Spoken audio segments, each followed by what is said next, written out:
un tad es zālē atlaidos un līksms augšu praudzījos. Un teicu Dievam, paldies! Jau 8. reizi Broņislavas Martuževas dzejas klētī Lubānā tika aizvadītas dzejas dienas, kas šogad izskanēja kā Martuževas un Andreja Eglīša dialogs. Abus vieno kopīgi dzejas motīvi, tēvzemes mīlestība un arī novads, no kura nākuši. Pasākuma programmai ar abu dižgaru sasaukšanos dzejā un mūzikā dod zīmīgs nosaukums Es vārgu sakni aplēju. Ļoti sirsnīgi un spēcīgi un emocionāli. Gan aktieri, gan pēc tam mūziķu dziedātāji Ingus un viss tā kā, ļoti. Un video pat arī dod daudz ko. Tā klētiņa un tie Martuževas staigājās ir, tas viss, savijās cieši kamolā. Kad es lasu Martuževas dzeju, man praktiski visu laiku gribās raudāt. Tas ir tā, ka trāp sirdī viņi vienmēr. Viņi trāp sirdī. Tā. Un tas nav asaras smagās. Tas ir no tāda skaistuma un tāda dziļuma, no tāda. Tas pat ir gaiši, bet vienkārši man tās sirds sažņaudzās. Un tās ir tās vērtības, par kurām vajag runāt. Jā, ir sevišķi mūsu pasaulē, kāda viņa tagad. Mums pietrūkst šīs te enerģijas, patriotisma enerģijas, mums Latvijas apziņas. Mums liekas, ka mēs varam aizbraukt uz visām pasaules valstīm, kur jauki, kur brīnišķīgi ēdieni, skaisti kalni, zili ezeri un ka Latvija, jā, kādreiz mēs atgriezīsimies. Nē, tas nebūs tik vienkārši.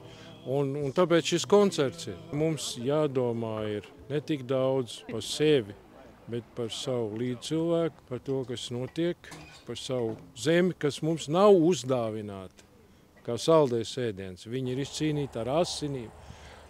Un par to patiesībā arī bija šodien šis koncerts. Martuževa jau ir kaut kas tik ārkārtīgi liels, īpašs un nozīmīgs, ka tas ir kā tāds piemērs, kuram gribas kaut mazliet, kaut daļai līdzināties. Tas viņas spēks un viņas dzīves prieks un viņas humors un tā vitalitāte kaut kāda. Tā kā man bija tā laime viņu pazīt, man vienmēr licies ārkārtīgi fantastiski tas, ka var cilvēks visu pa īstam, jo tad, kad viņa priecājās ritīgi pa īstam un smējās pa īstam, un tad, kad viņa dusmojās, tad viņa arī dusmojās ritīgi pa īstam.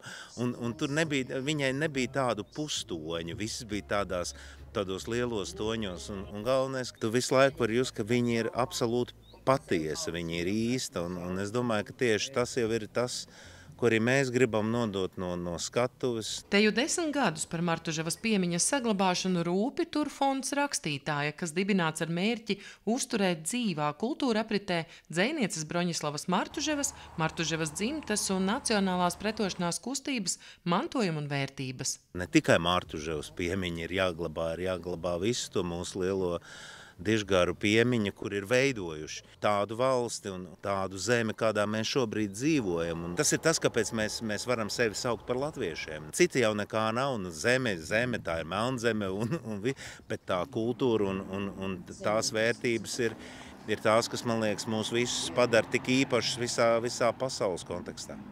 Pašlaik mēs ļoti nopietni strādājam pie tā, lai izdotu grāmatā vienos vākos visu to, ko Broņislava ir rakstījusi tajā laikā, kad viņa bija pagrīdē. Mums ir pieslēdzies vēsturnieks Zigmārs Turčīnskis, kurš strādā ar arhīviem par nacionālās pretošanās kustību un laiku tieši šeit, Lubānas novadā, saistībā ar Martuževu dzimtu. Jo dziļāk viņš rok, jo vairāk viņš izrok, un mēs nevaram apsolīt, kad tā grāmata iznāks, jo vienkārši tas ir jāizdara tā, lai pēc tam mēs varam teikt, visu iespējamo mēs esam paņēmuši. Es domāju, tā ir tāda neapgūta tēma vēl, jo vēl ar vienu nākas sastapties ar to, ka tie 50 padomju gadi mums ir iedevuši, ieaudzinājuši mūsu daudzu apziņā to, ka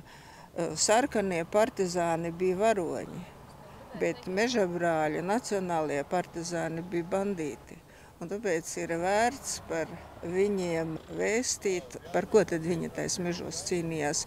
Jo Pagrīdes žurnāla moto bija vienkārši ģeniāls par Latviju, nacionālu, daļu un varenu. Tas ir tas, ko mums vajadzētu paturēt no tā laika. Sandra Zariņa, Andris Milnis, RTV.